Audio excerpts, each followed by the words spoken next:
Welcome to OOTO TV, the out-of-the-office investigation from our past into the future of personal health and psychophysiological actualization. This time we're discussing code switching, dissonance, and social manipulation theory. I'm Young, and alongside my colleague Freud, we're about to investigate the really profound psychological and, believe it or not, even the physical toll of wearing a mask just to fit in.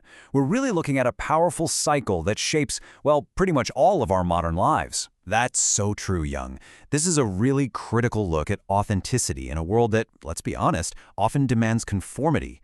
A world where our own minds can literally be turned against us. It's a fascinating and absolutely vital topic that, in one way or another, impacts every single one of us. Okay, let's get right into it. To really get to the heart of this theory, to really understand it, we've structured our analysis into 5 key areas that actually build upon one another. Right, so we'll start with something we can all kind of relate to, the external act of code switching. Then we'll connect that to the internal conflict it causes, a state we call cognitive dissonance. And from there, you'll see how this psychological vulnerability is systematically exploited, especially in our digital world. And then we're going to synthesize all of those ideas to really understand the profound impact on our health. And, most importantly, explore a path toward reclaiming our authentic selves.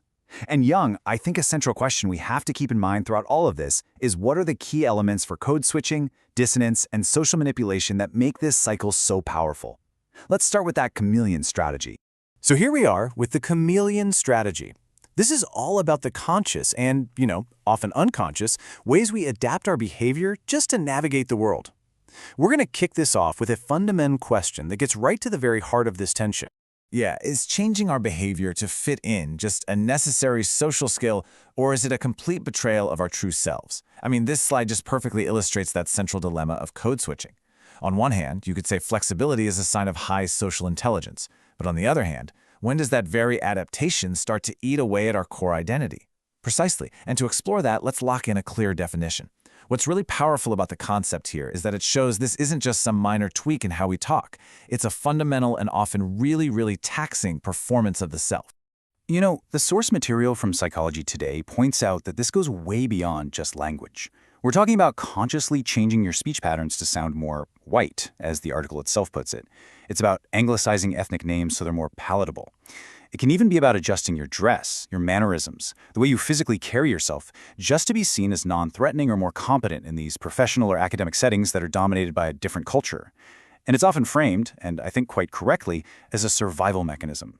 The sources are very clear that for marginalized groups, especially people of color navigating systemic bias, adopting the speech and mannerisms of the dominant culture could, historically, mean the difference between getting an opportunity and being completely excluded, or even in some cases, life and death. This next quote, wow, it really captures the feeling behind that act. What a powerful image, hiding in plain sight. It implies this constant performance, right? A state of being on high alert all the time. And while it can be a tool for achieving psychological and even physical safety, the research is absolutely crystal clear that it comes at a huge psychological cost. This is not a free transaction by any means. Exactly. The sheer amount of cognitive and emotional energy you have to expend to maintain this dual existence is just enormous. Let's actually look at what the research, including some great insights from the Harvard Business Review, identifies as the specific costs of this constant performance. The Harvard Business Review calls these the costs of code switching, and wow, each one is a heavy weight. That feeling of inauthenticity, it creates this disconnect, almost like you're just an actor watching your own life play out. Then you've got imposter syndrome whispering that any success you get isn't really yours because it was the mask that earned it, not you. And that constant self-monitoring, the censorship, that is a direct line to heightened stress and anxiety. And over time, Jung, that chronic stress leads to a deep emotional and mental burnout. It is just utterly exhausting. And ultimately, it undermines your very sense of self. I mean, think about it. If you spend all your days performing a version of yourself, who are you when the curtain finally falls? It's a survival tactic that paradoxically eats away at the very self you're trying to preserve. And this leads us straight into the internal battle this external act will inevitably create. So this is the bridge. This is the exact point where the external strategy becomes an internal wound. When our actions, like constant code switching, don't line up with our authentic beliefs or our true cultural identity, our minds enter this state of really painful conflict. This whole phenomenon has a name, and it is absolutely central to this entire theory. This mental discomfort is the absolute key. It's like a kind of psychological friction or static in your brain. Festinger's brilliant theory proposed that we are just fundamentally driven to seek internal consistency. We want our inner world and our outer actions to be in harmony. And when they're not, we feel this tension, and that powerful drive to reduce it can lead us to change our behavior, change our beliefs, or, and this is the most common one, rationalize our actions to make the conflict just seem to disappear. And this next part illustrates that process perfectly. Right, it's a three-step mental cycle. First, you've got the conflict. I am acting in a way that feels totally false to my core values. Step 2 is the emotional fallout, that feeling of unease, of guilt, maybe even shame. And step 3 is the mind's desperate attempt to resolve it. This is where we start telling ourselves stories. Oh, I have to do this to succeed, or it's not that big of a deal. Or, even more insidiously, we might start to actually change our beliefs to match the behavior. Well, maybe this version of me is who I really am now. The source from GenPsych gives some fantastic, everyday examples of this whole process in action. And these examples really show how common this feeling is. For the smoker, the discomfort leads to all these rationalizations like, well, it helps me manage stress, or the risks are totally exaggerated. For the procrastinator, it's that nagging guilt that just ruins the enjoyment of the show they're trying to watch. Now, Young, just imagine that discomfort, not from a single action, but as a constant, grinding state of being. That is the reality of prolonged code switching.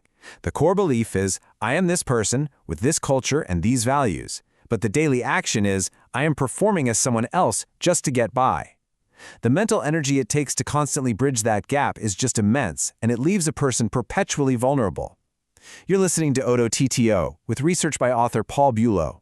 Vulnerable to what, you might be asking? To manipulation, to external systems that are basically designed to prey on that very discomfort and exploit it for profit or for control. And this brings us to the most insidious part of this whole cycle. See, this uncomfortable state of cognitive dissonance is a real psychological vulnerability. And our modern digital systems, whether it's by accident or by design, are expertly calibrated to exploit it. When we're in a state of inner conflict, we are desperate for a resolution, and these systems are more than happy to offer one, often to their own benefit. The experts surveyed by the Pew Research Center are deeply, deeply worried about this. That is a striking lack of optimism from the very people who build and study these systems. I mean, only 18% are primarily excited. A combined 79% are either outright concerned or feel the concerns and the excitement are basically balanced. That's a huge signal. They're afraid that these profit and power-driven systems aren't designed for our well-being at all, but for our control. And they highlighted several really menacing changes that are relevant to our discussion. You know, these digital tools are just perfectly engineered to first create and then exploit dissonance. Just think about it for a second. Social media algorithms and political actors, they push polarizing content that's designed to create that mental friction. Is my side right? Is the other side totally evil? This creates intense dissonance. And then, the system offers a simple, often extreme ideology as the solution to that discomfort. It basically says, join us, believe this, and the pain will stop. And that's how it pulls people into these echo chambers. And with generative AI, the Pew report warns us that reality itself is under siege. I mean, imagine seeing a deepfake video of a leader saying something absolutely horrific. Your belief is, this is my leader, but your eyes are telling you something that creates this immense conflict. You become desperate for an anchor, any anchor to resolve that dissonance, even if it's a conspiracy theory. This directly answers a crucial question.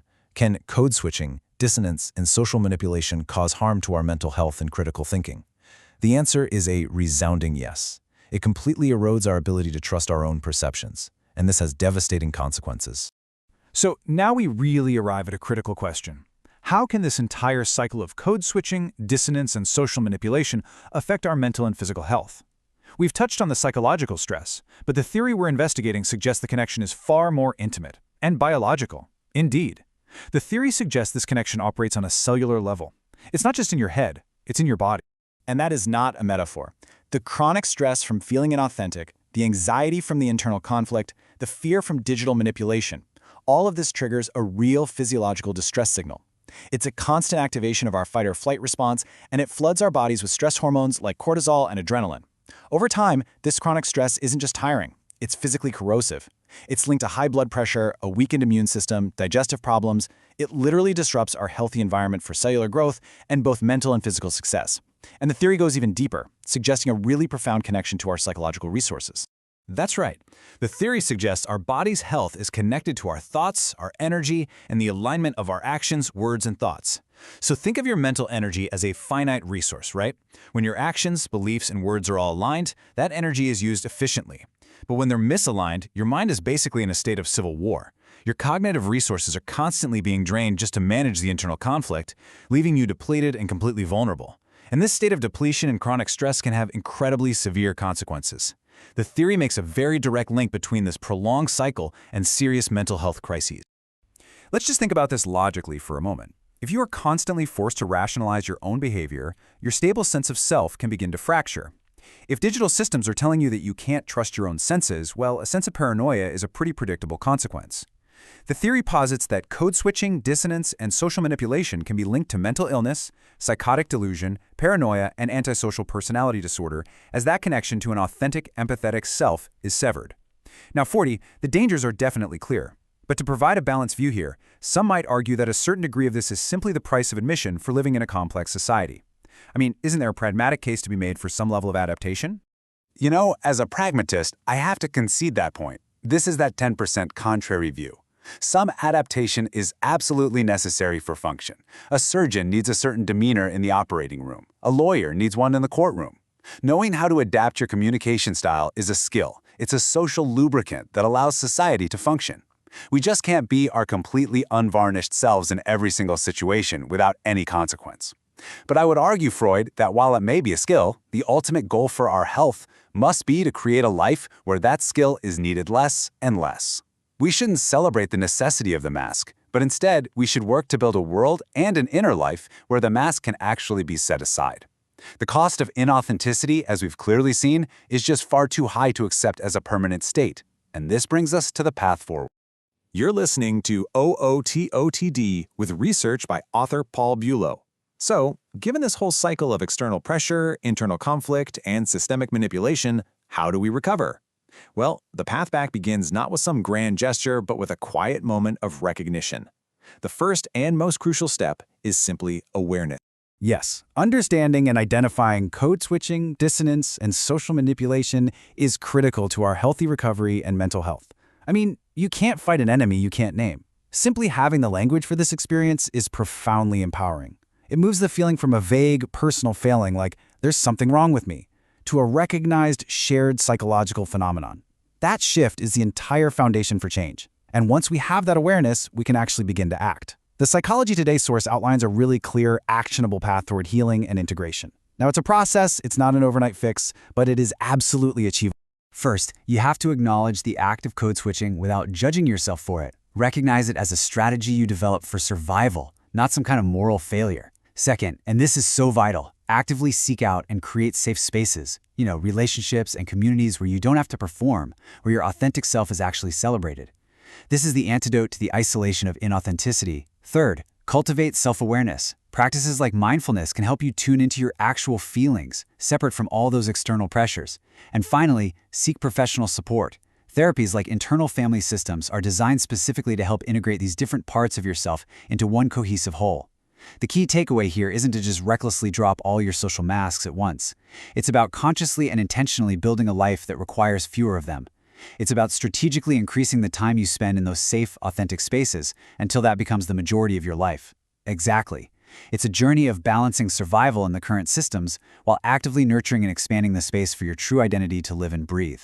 And this leads us to one final, really powerful thought to leave you with. And maybe even more importantly, after everything we've talked about today, the psychological and the physical toll of inauthenticity, what is the greater cost of not being yourself? That's an essential question to ponder as we all navigate our complex worlds. Thank you for joining us on OOTOTV for this investigation.